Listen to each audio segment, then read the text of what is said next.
Imagine you've spent nearly 2 decades of your life building a legacy. You've worked the double shifts, you've skipped the vacations, and you've poured every extra cent into a college fund for a kid you'd die for. You've been the family man, the guy everyone respects. Then, one random Tuesday, a simple health heritage kit or a routine medical checkup reveals a biological impossibility.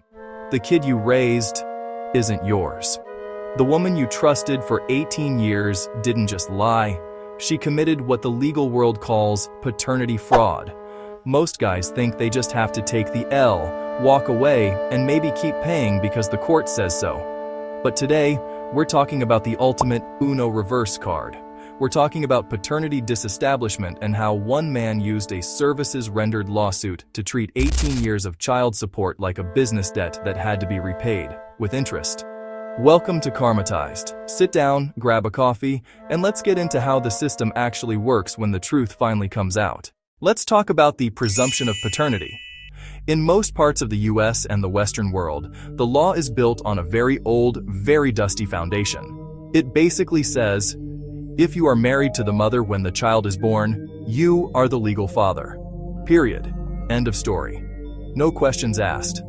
This was great in the 1930s when blood tests were primitive and DNA mapping was science fiction. Back then, the government just wanted to make sure anyone, was paying for the kid so the state didn't have to. But we don't live in the 1930s anymore.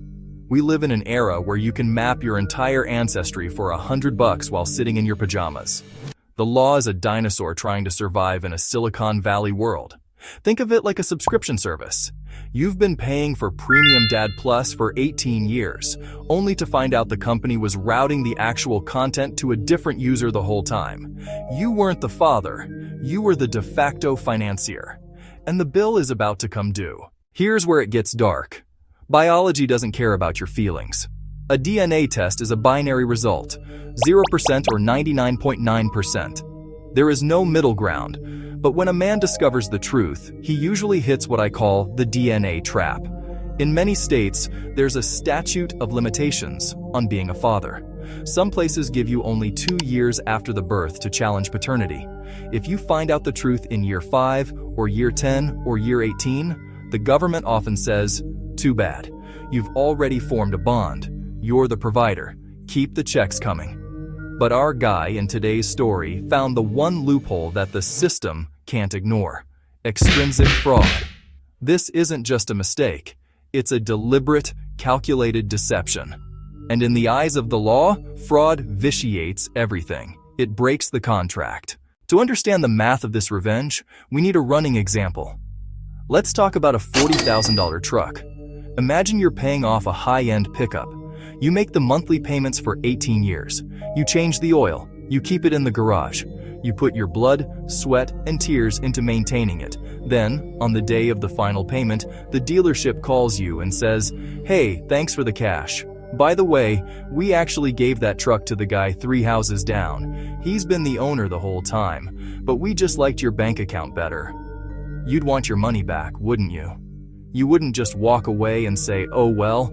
You'd want every cent of that principal, plus the interest, plus the cost of the garage space you wasted. That is the energy we are taking into this courtroom.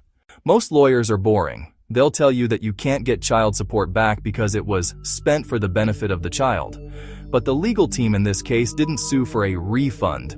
They sued for unjust enrichment. Write that term down, unjust enrichment. It's a legal powerhouse. It means one person received a benefit at another person's expense under circumstances that are totally unfair.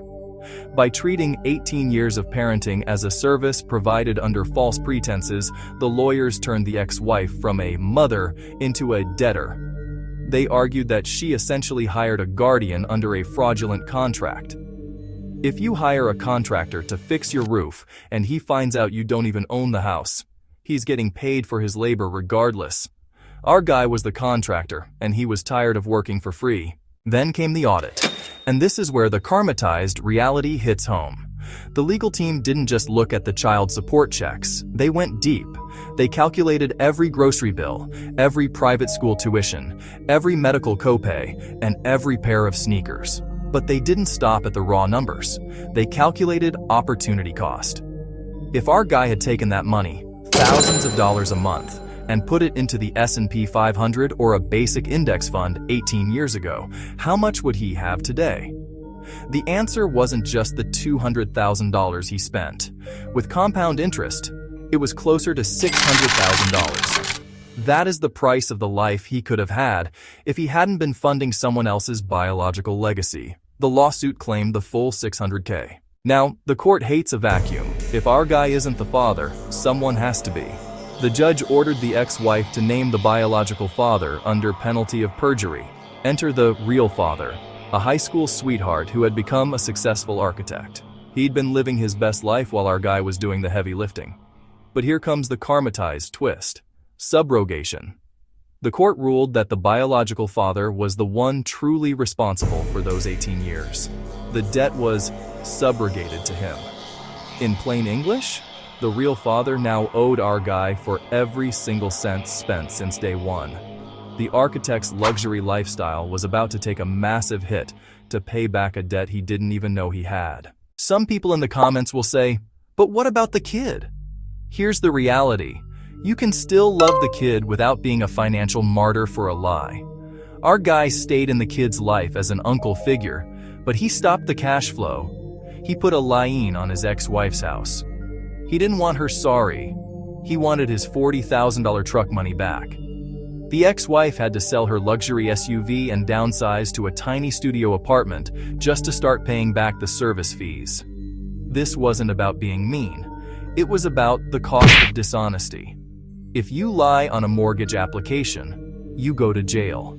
If you lie to the person you sleep next to for 18 years to steal their financial future, there has to be a price.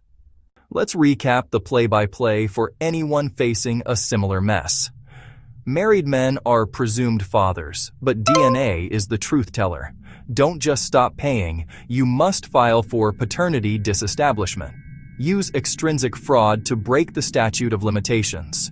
Sue for unjust enrichment, not just a refund. Always calculate the opportunity cost. That's where the real money is.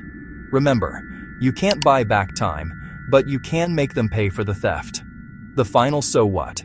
The law is moving slow, but the truth is moving fast. If you're being treated like an ATM for a lie, it's time to close the account and send the bill to the right person.